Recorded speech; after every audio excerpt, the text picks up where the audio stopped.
So thank you for inviting me. It's very nice. I always like to get up and talk. Jason didn't say that part, so it's a big deal for me too. Yeah, 10 years in the Army. Went to Portugal and sat on a beach serving beer to college students for a couple of years, and then came home, started working, worked at Borders, big corporation, was a big corporation. I'm a book person, so for me it was mostly the book credit that kept me there. Every month they would give us a few bucks to buy books so we could talk about it. But later on, I started with Goodwill in Portland, and I realized that the stakeholder that I was working for at Borders was somebody that had a stock portfolio. And when I got to Goodwill, I realized the stakeholder I was working for was the guy down the street, our neighbor, somebody with a disability that a lot of employers couldn't get past. And Goodwill gave those people a place to be, and an opportunity to provide a little bit of income for themselves. And it was a great opportunity for me. It was a great experience. And when I moved to Tacoma, and it was time to find work, it was the first place I went to. So it kind of got me into the idea of working in nonprofit, working for people, the people, and the community. So now I'm at Habitat. I'm Director of Retail Operations. We have one store for our local affiliate. The affiliates are based by county, mostly. So Pierce County is our region. The Habitat store is not the revenue generator, but a revenue generator for our mission of building homes for low-income families. So we have one outlet on South Tacoma Way. All of our products that we sell comes as donations from either corporations or individuals. We're a very green operation. We have a metal recycling that goes on that generates close to $1,000 a month, keeps stuff out of the landfill. And we have 2 vehicles that we go around to the community and pick up donations as well. So kind of out there everywhere. I'm relatively new, haven't quite made my 1 year yet. Great organization, very professional. The mission is something I truly believe in. Not giving a handout, but a hand up. And those individuals those families and individuals that are coming in and becoming homeowners are giving back. They're taxpayers. Their kids are more likely to graduate high school and move on to college than the children that are moving from apartment to apartment to apartment during their lifetime, having that stable life and environment. And it's fun. I get to meet different people every day. Habitat is built on volunteers. So at our store we have 7 employees, counting myself, and 21 volunteers. So it's you have people that are there because they want to be there, not because they have to be there. Yeah, that's kind of it in a nutshell. Do you have any questions? Yes. What are your rules for donations? My rules for donations. If you wouldn't accept it from your neighbor, probably. It has to be sellable. Unfortunately, there's a few folks out there that would rather donate something than pay the $10 to take it to the dump. So we kind of get some stuff like that. We take on our website, the Tacoma Habitat website, it has a list of items we take and items we can't take. Beds we can't take. It's very difficult to sell a used mattress in the first place, and disposal costs of mattresses are pretty high. It's a little over $20 a piece on that. Open cans of paint, because they could be contaminated. A lot of people won't buy those. Any kind of baby items, children's furniture, things like that that may have had a recall. Children's furniture, there's a lot of recalls there. And not only the liability of selling a crib or something that has been recalled out there, it's just not a good practice for us. And our broken items like that we can't sell in the store. We have to be able to sell them in the store or use them on the construction site. We have a lot of donors that come in and say, I got this great bathtub that I swapped out. I renovated my bathroom, and I got this bathtub, and I want you to go put it in a Habitat house. I want to give back to the community. When we build a house and we sell it to the family, we want them to have everything brand new. So it actually is better for the organization if I take that item and I sell it and generate some revenue that we can put in and get that family a brand new something. We have a warranty program with our new houses, just like anybody else that buys a house. So we want to put new goods into there, and that's where the Habitat store, by being able to resell those items or recycle them and generating funds, isn't possible.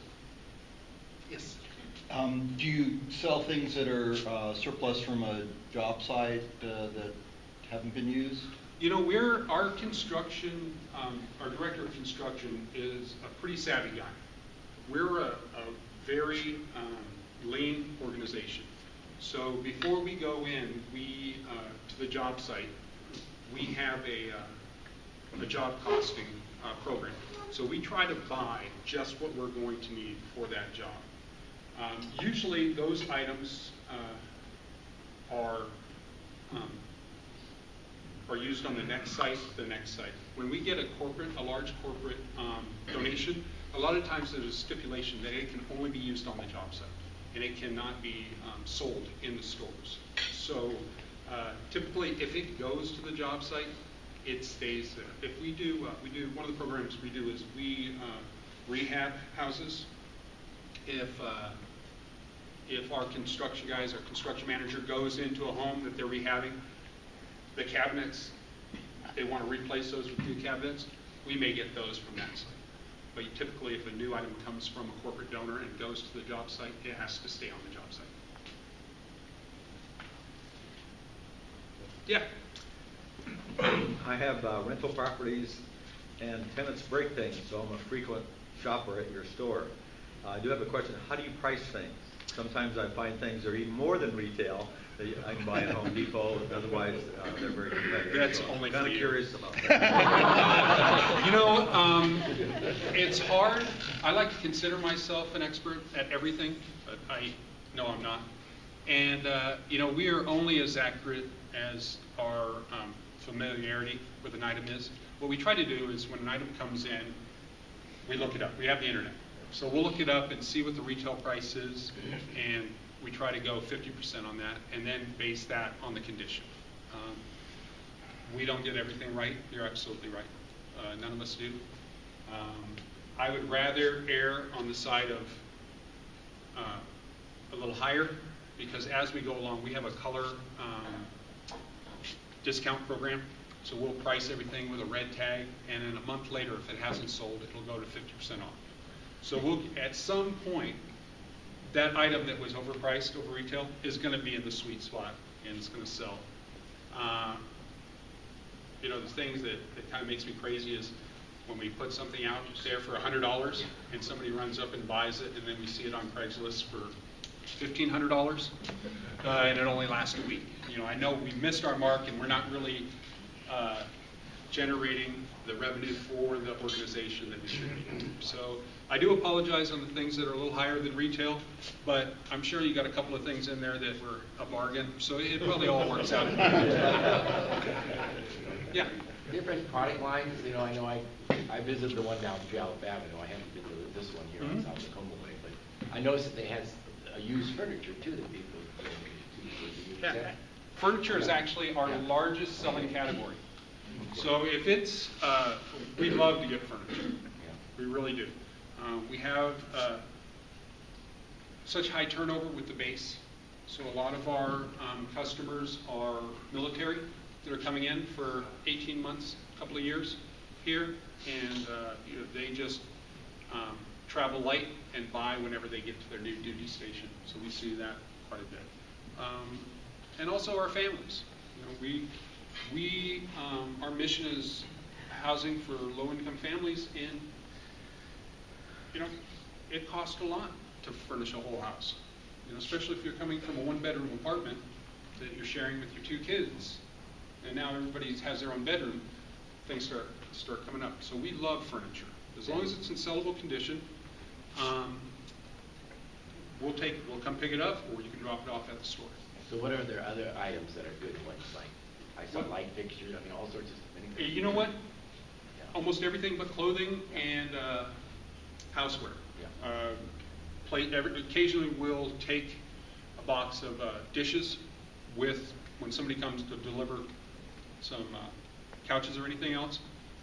Clothing, we don't work with. Goodwill's a good place for clothing. That's the majority of their square footage on their sales floor is clothing. So building materials that are in good shape, furniture, lighting, appliances, tools. You know, you go out there at Christmas, you get yourself a nice set of tools in there, and you got your old ones you don't know what to do with. We'll take them. They're big sellers for us. So do you do any internet sales, or? We are dipping our toe into that side of the business. Right now, I've got a little issue with PayPal. I didn't want to go too far with it, but we're having a little struggle with PayPal, so we're ironing that out. But it's part of my goal to have an online store to where we can take some of our collectibles and put them out there in an auction environment to generate more revenue. Anybody else? Jason. Well, speaking of goals, Ed,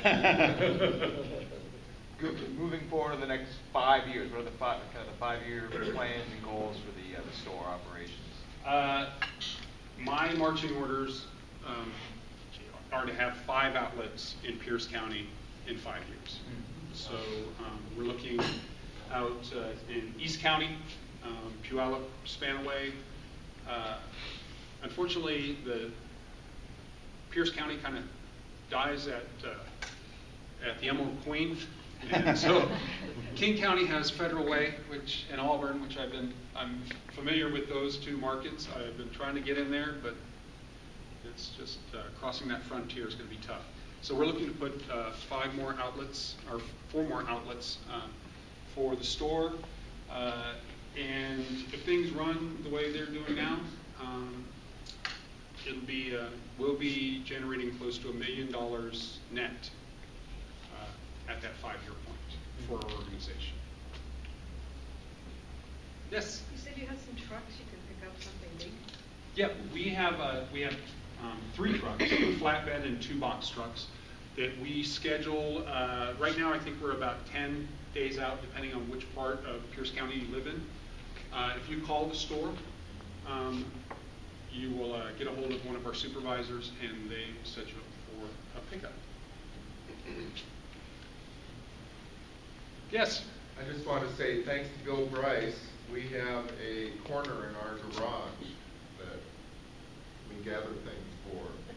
And about every 2 months I drive out, take it back in the car, and the man comes out and looks, and he says, we'll take this, this, this, and this, and says, you get to take that home. That sounds like our driver, Jerry. And,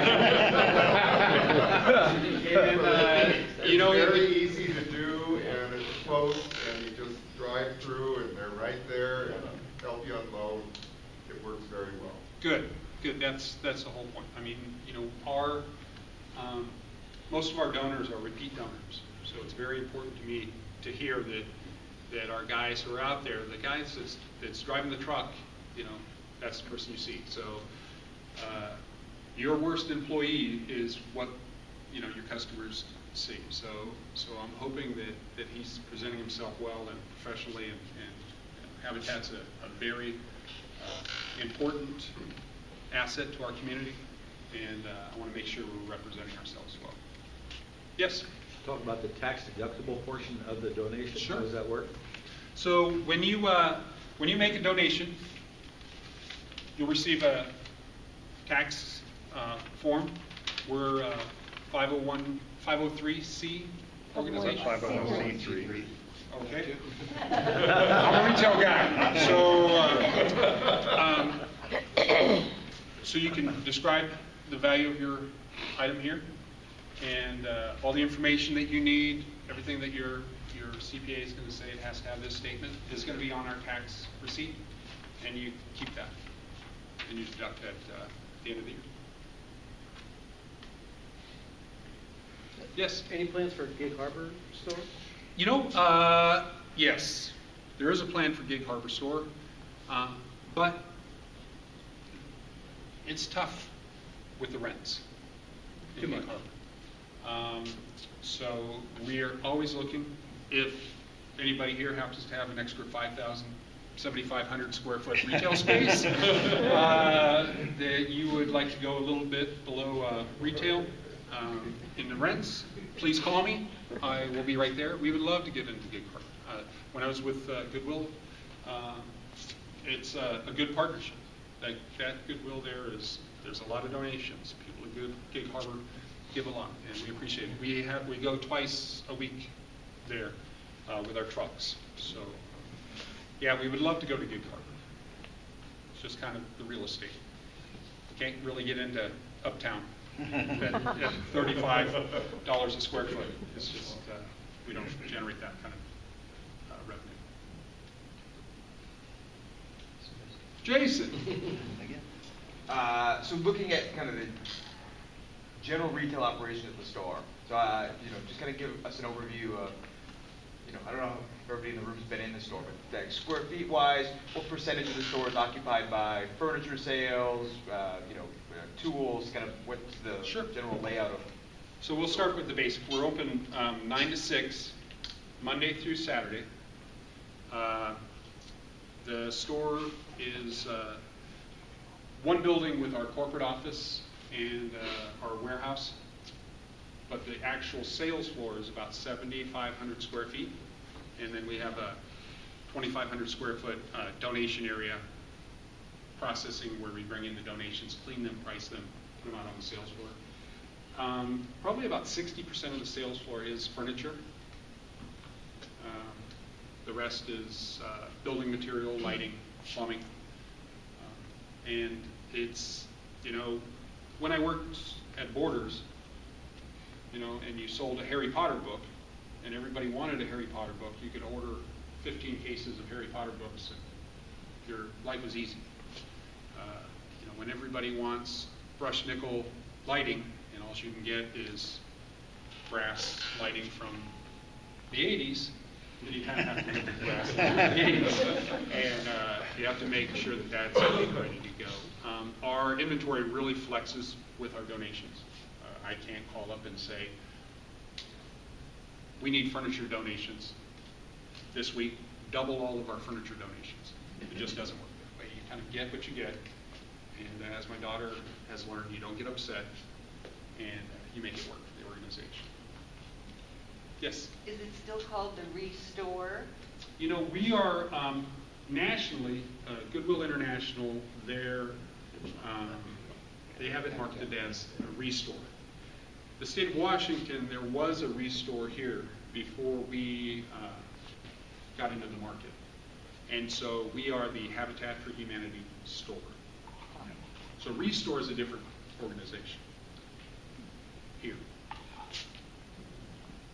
Yes? You have quite a bit of merchandise that's new. From my experience, that retailers have been changing distributors or something, and they'll take out all their plumbing display or something, and so you get a lot of that kind of stuff. People need to know that everything is not used that you have. Absolutely. We not only are individual donors, but we have corporate donors. So Lowe's will call us and say, our Delta's coming in and swapping out faucets. So you're going to get this model of faucet is no longer available. So you're going to get 10 that we have in our store, or 100. So we do get new goods, and we get new goods where individuals that are doing a renovation or contractors that are working on a job site, and they have leftover boxes of flooring, things like that. We do that. Yeah, we have quite a bit of, I would say probably about 30% of the things that we have on the sales floor are new. They haven't been used. You see the remodel shows on television, and do they go in with a sledgehammer and beat up all the cabinets? It's horrible. I cry whenever I see that. It's like, don't do that. Take it to the Habitat store. Yeah, don't do that. It's a win-win, because you're first off, somebody's going to have, if it's your house and the contractor's there, you're paying for that to get to the dump somehow. So one of the big things is we probably kept about almost 2 million pounds of product out of the dump last year, whether it was through our recycling program or simply being able to resell things. I know a lot of people have seen the bathtub and the toilet sitting out in somebody's front yard. Those aren't high-ticket items. People usually, you're probably stuck with that. So those end up in the dump. We can't take the toilets, but the bathtubs we take. So any item that comes through our store, we'll sell or we'll recycle.